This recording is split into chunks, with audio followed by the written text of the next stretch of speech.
ഒരു മാസക്കാലം നീണ്ടുനിന്ന ആത്മചൈതന്യത്തിൽ നിന്നും നേടിയെടുത്ത വിശുദ്ധിയോടെ ഇസ്ലാം മതവിശ്വാസികൾ പെരുന്നാൾ ആഘോഷിക്കാനൊരുങ്ങി.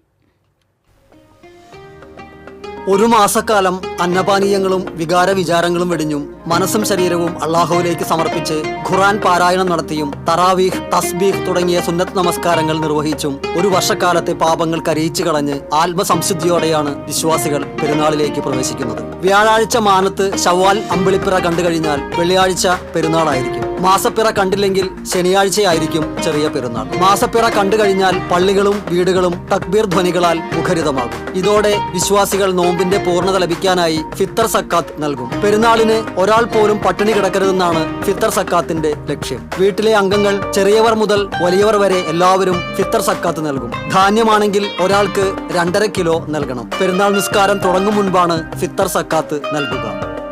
TCV ചാവക്കാട്.